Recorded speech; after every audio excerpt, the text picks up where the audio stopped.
सत्संग, संत का संग, और उसमें रति प्रेम होना चाहिए। गुरु महाराज ने क्या कहा,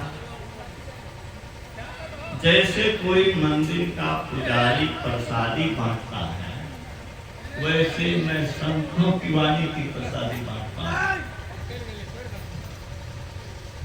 जो कोई आदर पूर्वक श्रवण मनन और निधिध्यासन करेंगे, उनका निश्चित रूपेण कल्याण होगा। इसमें किसी को वंश मात्र भी संदेह नहीं करना। सद्गुरु महाराज की जय। थोड़ा सा प्रेम से, रति के साथ, यही तो भगवान राम ने कहा, दूसर रति मम कथा पसंद। गुरु पद पंकज सेवा, तीसरी भक्ति अमान, चौथी भक्ति मम गुण गन करे कपट चलेगा। मेरे मन में होता कि बात और कहने, दहकती अंगार में कोई शीतलता खोजना चाहे तो असंभव है, असंभव। और हिमालय में बर्फ के कुंड में जाकर के कोई अगर गर्मी खोजे तो यह भी मूर्खता ही है। ये संसार सबको जलाया है, इस जलनशील संसार में कोई शांति और चैन पावे, क्या संभव है? क्षणिक सुख मिलेगा, धोखा वाला सुख मिलेगा, भ्रामक सुख। धोखा में रखेगा कि आनंद है, आनंद है, पीछे में ऐसा कंठ चापेगा कि छट पटाएंगे। मैं कहता हूं,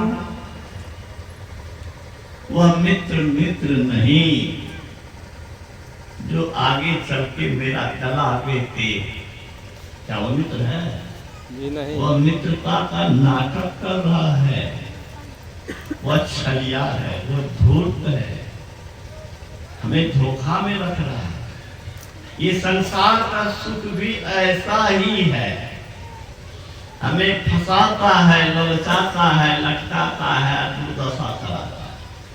ये इंद्रियां भी यही काम कर रही है। आंख कहती है यहाँ आनंद है, दिव्या कहती है यहाँ आनंद है, चमड़ा कहता है यहाँ रस है। ये रस रस रसास्वादन और सुख का सपना दिखा दिखा करके क्षणिक सुख दे करके फिर सब बलहीन कर दिया हम लोग को भी, आपको भी। कैसे थे, कैसे हो गए, सब छीनने वाला है, कुछ रहने वाला नहीं। इस दुनिया को देख के चेतिए। पहले कह दिया कि जो अमर है वही अमर छूटेगा। तो इसके लिए भक्ति करना अनिवार्य है। भगवान राम दो भक्ति सुनाते, तीसरी गुरु की सेवा। गुरु ही उसमें मदद करेंगे। क्या मदद करेंगे? अरे विद्वान के निकट जाने से विद्या मिलेगी। धनवान चाहे तो किसी को धनवान बना सकता है, एक चेक काट दे तो लाखपति बना सकता है। धनवान किसी को धनवान बना सकता है, विद्वान किसी को विद्वान बना सकता है, और डॉक्टर किसी को डॉक्टर बना सकता है। तो जो तपस्वी तेजस्वी है वो अपने तप तेज से किसी को आगे कैसे नहीं बढ़ा सकता?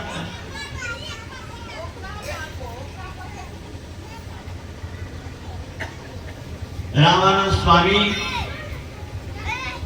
रणधीर जी बच्चे सबको जरा अलग कीजिए।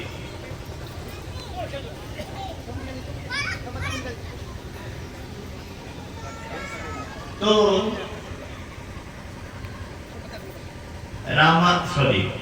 स्वामी विवेकानंद की बात मैं कहता हूं। स्वामी विवेकानंद की बहुत बातें हैं, लेकिन थोड़ा सा एक प्रसंग पर मैं आना चाहता हूं। स्वामी विवेकानंद नरेंद्र के नाम से पहले जाने, सुरेंद्र के यहाँ सत्संग हुआ, संयोग आज सुरेंद्र बाबू के यहाँ सत्संग हुआ। नरेंद्र बाबू के पड़ोसी थे सुरेंद्र, वहां पर रामकृष्ण परमहंस आए। इनको देखते ही पहचान गया कि ये 7 ऋषि में से एक है। हम लोग को तो चमड़े की आंख से चमड़े की चीज दिखाई देती है ना। रामकृष्ण परमहंस ने उसकी आत्मा को देख के कहा ये 7 ऋषि में से एक ऋषि है, जिसको मैंने समाधि में देखा। सत्संग के बाद उसको एक कोना में ले गया, बरामदे के कोना में, और कहा अरे मिल गई, तूने बहुत प्रतीक्षा दिखाई। तू बोला था कि 17 मैं आ रहा हूं, 17 वर्ष से प्रतीक्षा करते मेरी आंखें पथरा गई। तुम नहीं समझ पा रहे होगी, तुम तो नर रूप में नारायण हो। अच्छा उसका मकान कब्जा कर लिया था, केस चल रहा था, बड़ी लाचारी थी। अब कह रहे हैं कि नर रूप में नारायण हो। कहते हैं कि हम तो अभी खाने पीने के लिए तरस रहे हैं, आर्थिक संकट से जूझ रहा हूं। कहते हैं नर रूप में नारायण है। ये जरूर विक्षिप्त है। क्या है? विक्षिप्त है। दिमाग इनका गड़बड़ है। पिंड छुड़ाना चाहा किसी तरह से, अब फिर कभी इनके सत्संग में हम नहीं आएंगे।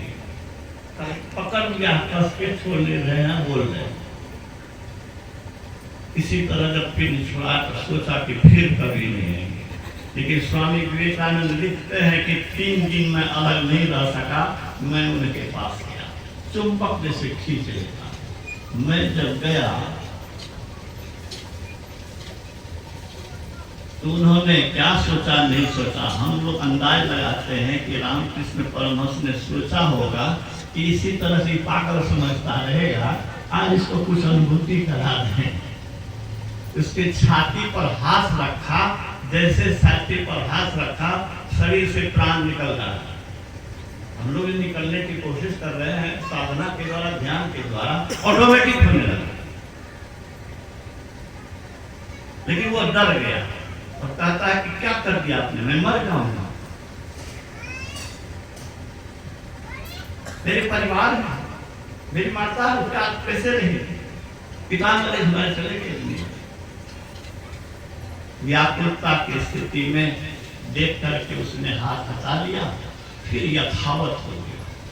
समझ गया कि इसमें कोई शक्ति है, अब काहे के छोड़ेगा। तो उस दिन से उसका प्रिय भक्त ही बन गया।